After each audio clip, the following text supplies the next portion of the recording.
President Trump has made a few surprising announcements today during his visit to Saudi Arabia, and the neocons are sweating bullets.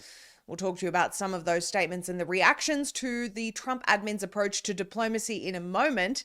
But first, let's cover what the $600 billion investment commitment entails. The White House has released a fact sheet, and they say that the following represent just a few of the many transformative deals secured in Saudi Arabia. Saudi Arabian Data Vault is moving forward with plans to invest $20 billion in AI data centers and energy infrastructure in the United States. Google, Data Vault, Oracle, Salesforce, AMD, and Uber are committing to invest $80 billion in cutting-edge transformative technologies in both countries.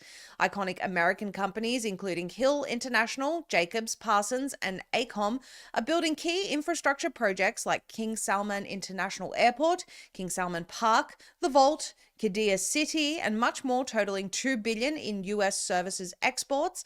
Additional major exports include GE Vernova's gas turbines and energy solutions, totaling $14.2 billion, and Boeing 737-8 passenger aircraft for RV lease, totaling $4.8 billion. In the healthcare sector, Shamek IV Solutions LLC will be investing $5.8 billion, including a plant in Michigan, to launch a high-capacity fluid facility. Investments partnerships include several sector-specific funds with a strong emphasis on U.S. deployment, such as the $5 billion Energy Investment Fund, the $5 billion New Era Aerospace and Defense Technology Fund, and the $4 billion Enfield Sports Global Sports Fund, each channeling substantial capital into American industries, driving innovation and creating high-quality jobs across the United States. President Trump also gave a speech with critical statements clarifying his position on multiple hot topics, which has the neocons in a tailspin. Firstly, he announced that he's lifting sanctions on Syria to, quote, give them a chance at greatness. Take a listen. And also with President Erdogan of Turkey, who called me the other day and asked for a very similar thing. Among others, and friends of mine, people that I have a lot of respect for in the Middle East, I will be ordering the cessation of sanctions against Syria in order to give them a chance at greatness.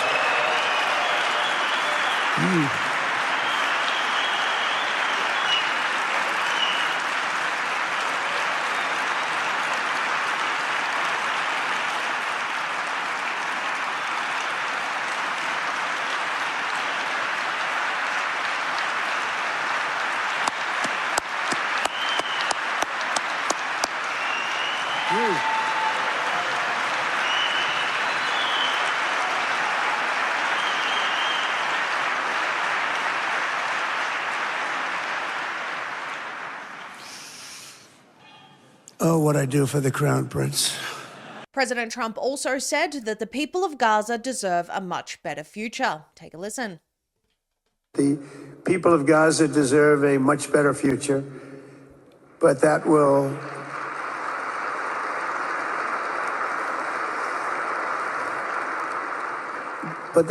or can not occur as long as their leaders choose to kidnap, torture, and target innocent men, women, and children for political ends. The way those people are treated in Gaza, there's not a place in the world where people are treated so badly. It's horrible. But he also issued a brutal ultimatum to Iran: make a deal or go bankrupt again. Take a listen. Yet I'm here today not merely to condemn the past chaos of Iran's leaders, but to offer them a new path and a much better path toward a far better and more hopeful future. As I've shown repeatedly, I am willing to end past conflicts and forge new partnerships for a better and more stable world, even if our differences may be very profound, which obviously they are in the case of Iran. I have never believed in having permanent enemies. I am different than a lot of people think. I don't like permanent enemies, but sometimes you need enemies to do the job, and you have to do it right. Enemies get you motivated. In fact, some of the closest friends of the United States of America are nations we fought wars against in generations past, and now they're our friends and our allies. I want to make a deal with Iran. If I can make a deal with Iran, I'll be very happy if we're going to make your region and the world a safer place. But if Iran's leadership rejects this olive branch and continues to attack their neighbors, then we will have no choice but to inflict massive maximum pressure, drive Iranian oil exports to zero like I did before. You know that they were a virtually bankrupt country because of what I did. They had no money for terror. They had no money for Hamas or Hezbollah, and take all action required to stop the regime from ever having a nuclear weapon. Iran will never have a nuclear weapon. And perhaps one of the most profound things that came out of his speech is that he said, quote, "My greatest hope is to be a peacemaker and be a unifier." It wasn't scripted, it was raw, and it revealed something much deeper about the man behind the podium. Quote, "As I said in my inaugural address, my greatest hope is to be a peacemaker, a unifier. I don't like war." Then he backed it up with the latest stunning example that the media barely covered. He said, "Just days ago, my administration successfully brokered a historic ceasefire to stop the escalating violence between India and Pakistan." How did he pull it off? Not with threats, but with trade. Art of the deal. "And I used trade to a large extent to do it," he said. "I said, fellas, come on, let's make a deal. Let's do some trading. Let's not trade nuclear missiles. Let's trade the things that you make so beautifully." They both have very powerful, strong leaders, good leaders, smart leaders. It all stopped. Hopefully it will remain that way, but it all stopped. A world on the brink of a nuclear standoff, and Trump says it ended with a deal, not war. That's the story that no one else is telling. So you've heard the words from the man himself. He's making deals. He's focusing on the building of other nations through partnerships that will bring prosperity. Prosperity always leads to happier nations, healthier people, and consequently, less war. So why would self-proclaimed conservatives be angry about ending the possibility of nuclear annihilation? Why wouldn't the America First position be, let's be the leaders of the world again, after the disastrous last President Joe Biden being an example for every single country of a nation that believes in free speech, peace, and prosperity, led by a strong leader who ends wars rather than starting them? Well, one of those self-proclaimed conservatives, Mark Levin of Fox News, has yet again erupted in an emotional outburst claiming he speaks for tens of millions of red-blooded Americans, Christians, and Jews.